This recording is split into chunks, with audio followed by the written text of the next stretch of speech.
Welcome to the City Current Show, powered by Higginbotham Insurance and Financial Services. This show focuses on sharing good news and powering the good in our community. Now here's your host, City Current CEO, Jeremy Park. Welcome back to the City Current Show, powered by Higginbotham. I'm your host, Jeremy Park. We're always honored to bring you inspiring stories of individuals and organizations making a difference, empowering the good. And we love having our longtime City Current partners come on the show talking about what's going on in Memphis and the Mid-South and beyond. And that's why we're honored to have with us Jeff Savage, Vice President and Partner with Metro Construction. How are you doing, buddy? Doing great, man. Good to see you. Well, you all are doing so much when you talk about literally building the Mid-South and long history and legacy when you talk about Metro Construction. But let's start with a little background about Metro Construction, and then we'll dive into all the good things going on around the city. But give us some background on Metro Construction. Sure, I'd be happy to. My father, Joe Savage, founded Metro in 1981. Really started off as a specialties or interiors subcontractor. And then around the 1990s, he got into general contracting. And then through working with the Bells organization and lots of work at the Peabody and lots of famous downtown sites, his big job back then was Peabody Place. So it was 3 or 4 buildings worth of work, took years to get done, but he got it done. And then early 2000s, my oldest brother, Ryan Savage, came on board. A couple of years later, my middle brother, Matt Savage, came on board, and I came on board right after that. So we're rock and rolling today. Joe retired in 2020 when COVID hit. And he's enjoying himself. And so me, Ryan, and Matt are forging ahead as the second generation to keep building Memphis. When you look at some of the legacy projects and the historical preservation, and then into building schools and buildings and renovations, and you've even worked on our office renovations, and so we've seen it firsthand. Talk about the little things that you do so well, the details that really make it special. Well, one of the 10 commandments, so to speak, of construction that Dad taught us was, number 1, know thy cost. Number 2 really was to be a finisher. And anyone can really start a job. And one of the hallmarks we feel like that makes us different at Metro is that we finish jobs in fine style. It's not done till every subcontractor is paid, till the client is happy, the architect is signed off. It's not just getting use and occupancy from the local jurisdiction. It's a feeling of this is complete, this is occupancy ready. And that is that start to finish attitude of whatever it takes is, I feel like, is what differentiates us. And then touch on the wide scope of projects, because design, build, all the way to renovations, small projects. Give us some scope. Sure. So starting in about 2013 or 14, we really wanted to crank up our new construction or out of the ground work. And so my brothers, Matt and Ryan, have teamed up on a lot of the cold chain cooler freezer work, so to speak. And we built the biggest one in North America right here in Memphis, Tennessee. So building out of the ground was something that takes a heck of a long time when it comes to jurisdictional approvals, planning department, all that stuff. So we had to have our filler work.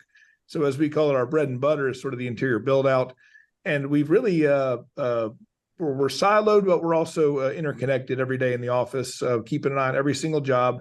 Every project gets ownership oversight, a dedicated project manager and a dedicated superintendent. And that's the level of oversight we feel like that the jobs deserve for every client, big or small, that keeps that finisher's attitude in mind. So all of our jobs are always top of mind.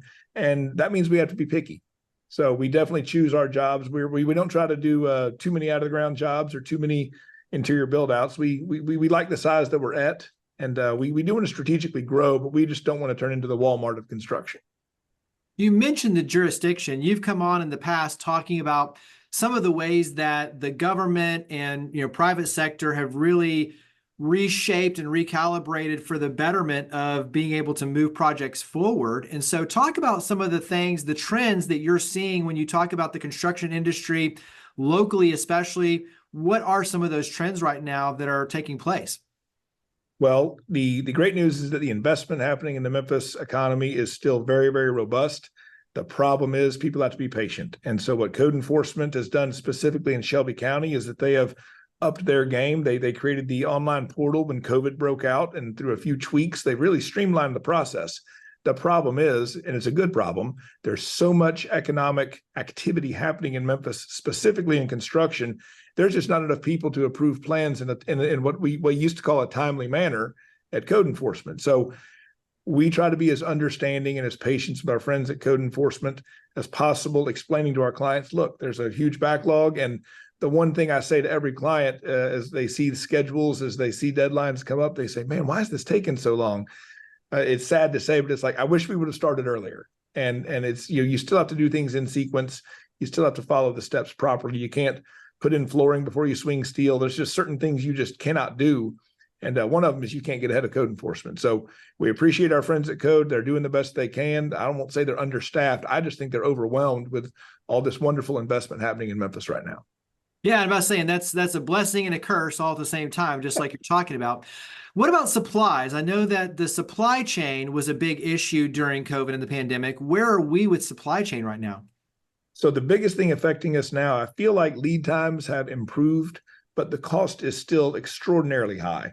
Labor cost and especially human capital, just the number of people. I saw a report yesterday that 4,300 people left the construction industry year over year, which is very, very bad. Now, we're not in the residential sector, we're in the commercial sector, but all it's doing is extending construction and sales pipelines even further into the future. So as we see inflation hopefully decelerating here soon, the prices will never come down. People need to understand that's a deceleration of inflation. That doesn't mean a decrease. And so we're doing our best to manage expectations. And one of the things we do with that is being transparent. And we like to put all of our subcontractor bids on the table and say, look, we have nothing to hide here. This is the raw cost of what we're facing. And we want you to see it as well. And clients have really gravitated to that. So I think transparency really eases the burden of inflation, because when people think they're being deceived or someone's hiding something, it really takes that feeling off the table when you just show them what the cost is and you're sort of shrugging, saying, there's nothing we can do about this. This is the lowest bid in a competitive market. Carry that into some of the other things that are taking place around the industry, one of which obviously is technology. AI is so pervasive and obviously touching on so many different levels within businesses. How is it impacting your business? How are you leveraging AI? Is it playing a role? It is not so much in the field, but definitely in the office sector. So a good friend of mine is with a very large software company, and they've got a 4D scheduling software they're rolling out here very soon. It's more designed for mega projects, but in terms of scheduling, a lot of it's the copy and paste, the office functionality of those repeatable tasks. Onboarding AI to get some of those things done has been super helpful, but nothing, in my opinion, at this point outweighs the value of human capital. And being able to talk to our team and say, hey, can you drive across town and drop off these paint samples? That little extra that clients ask for as quick as you can jump on it, that's something that AI can't do yet. And I say yet because it's going to be the Wild West. We don't know where it's headed. But right now, having the faith and the competent people on our team to act quickly, that's where we feel like a lot of value gets added. So I'm curious to see where AI comes with estimating, especially because we're in a competitive marketplace. Economic conditions change a lot. So it's hard to put your finger on square foot costs or just conceptual estimates, because this inflation is making it really hard to pin down. The human element of construction, I feel like, is always going to be there because things go wrong. Things don't always align in the field. And the most important guy on the job outside of the man actually installing the item is the superintendent. And the superintendent's knowledge and experience and steady hand of driving the project while making sure it all comes together is still just so very critical. Let's dive in deeper on the personal aspect. I know that you and your family are big around mentorship and providing opportunities, especially to get more people into the industry. Talk about that in terms of the talent opportunities and some of the things that you and your team and family are doing to open up the pipeline to be able to create more opportunities for people to get into the construction trade industry. Well, I appreciate you asking that question. The biggest thing we can offer is exposure. And I've got 3 boys, ages 6, 4, and 1. And, when you're that age, you think construction is really cool. But when you're graduating college and you want to sit at a desk in air conditioning, it doesn't sound very appetizing to go sit in a building under construction and manage it being built. So making construction more appetizing and appealing is something we're interested in. We feel like those design professionals, architects and engineers who have field experience, they're much more understanding of time and cost and those items, because when you've held that hammer in your hand and you're sweating your eyebrows off and you're tired and you've got 2.5 hours left to go in the day, there is still a human element to construction. I mean, people do get tired. People do every now and then make mistakes. And so what our hope is for the future generation is for people to see construction and don't see it as just having to lift heavy things all day long and manual labor. It's a puzzle. It's an elaborate puzzle that will hopefully be standing long after you're gone. And when your kids and grandkids drive by a building, they can say, Granddad built that. And that's one thing I love most about the construction industry is the tangible physical nature of it. And so my hope is the next generation looks up and says, construction is something tangible you can touch and feel. And when you start cracking the code on the puzzle, it becomes more fun. And that is the fun aspect of our job day to day is we're problem solvers and every problem is different and it is fun. Yeah, I love the illustration around the puzzle and being a problem solver. And I think so many of these, especially when you talk about the trade industry, recalibrating society to, understand and appreciate the value because there is such a shortage. When you look at some of these positions, it's a real need for our community to be able to literally make sure that we're still building for the future. And so I think these are important conversations, and especially for parents, like you said, to open up the eyes of their, sons and daughters for these sort of opportunities in their careers and in their future.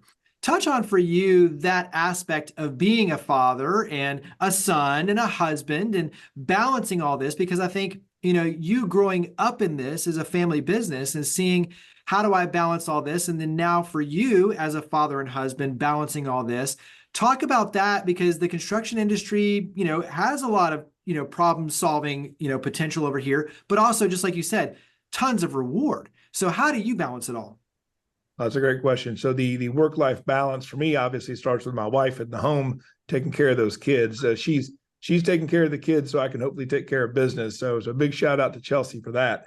But in terms of work-life integration, I think work-life balance is really not necessarily a fair way of describing it. I heard work-life integration, I think, from you some years ago, Jeremy. So waking up early in the morning, getting that one big thing done. And the book, the one thing really changed my perspective on what's most important, the highest and best use of my time. And then also the book Deep Work really had a huge impact on me of being able to shut my door and hunker down and get things done. There's a heck of a lot less sitting around in the break room talking about the game last night and a lot more of, hey, I want to get this done because my son has a soccer game at 4 and I really don't want to miss that game. So we've definitely created a culture here at Metro of if you have a school program or a kid's sports thing or whatever, give us a heads up. We don't want anyone to miss anything. We want everyone to get in here and do their work and get out of here and go be with your family and do the things that are important, that are truly important in life. This is just a means to a living. It's not our whole life. Yeah, I think, to your point, the integration, the harmony, work-life harmony or integration, is such a different way of looking at things. And to your point, prioritizing what's most important, knocking out those big projects so that you can, be more successful with your day, all things that really make a big difference. Carry that into philanthropic endeavors, because on your end, you all are so heavily involved in the community, so many big projects that have, such huge importance, symbolism for our community. Talk about community engagement, working with nonprofits. Well, in my earlier days before we had children, I was with the Phoenix Club, which still benefits Boys and Girls Clubs of Greater Memphis. And I've kept a connection with Boys and Girls Clubs over the years, and they've got their annual golf and tennis tournaments. And I think I hate saying corporate awareness, but I think just awareness in general of our city and a lot of the issues it faces. I think, even that little bit of give back matters. And while it won't change necessarily a whole broken system or a whole societal issue at large, I think pitching in, doing your part, showing up, that is so important because it's also a good example for our children. And if our kids see that and they say, why in the world would dad go to some fundraiser for some group that helps some group of people I don't even know or hang out with? Oh, it's for the greater good. And I think even the symbolic nature of showing up is powerful. There is a message with that. And I think showing up to a city council meeting, I think voting, I think talking about things in a respectful and polite manner that are either bothering you or doing well for you. I think that's all part of the public discourse that is necessary. And I think just sitting silent or being agnostic about these issues, I don't see how that helps anything. I would rather there be a discourse of a group of people showing up, don't matter what you believe necessarily. I think showing up really is the most important thing. You know, words only have so much meaning. I think actions, as the old saying goes, speak, you know, way louder than words. And so what we try to do is we try to show up, we try to give back, we try to really push up our industry in such a way we can say, you know, Memphis is a great city and you can make a good living and you can be proud of your work and you can go home and rest your head knowing that you did your best. And you know, we're not New York City, we're not some of these other big cities, but I'm proud of Memphis. I'm not leaving, and I'm here to fight for it. Yeah, and 80% of success is showing up and being physically present and everything you're talking about. So I love it. And you all are heavily involved in so many areas in terms of improving the community, which we greatly appreciate, and helping to power the good. And so wrap up with one more thing that really is exciting for the future. I mean, we talked about the economy and jobs and AI and technology and all these things, but when you look at the future of Memphis, what puts a smile on your face for what's possible and where things are headed?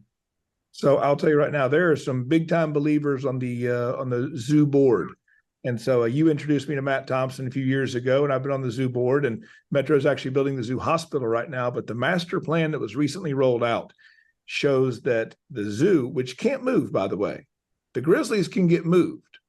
You know what I mean? Like, it's like Memphis is you know, the zoo belongs to Memphis. It's uniquely ours. It'll always be our zoo.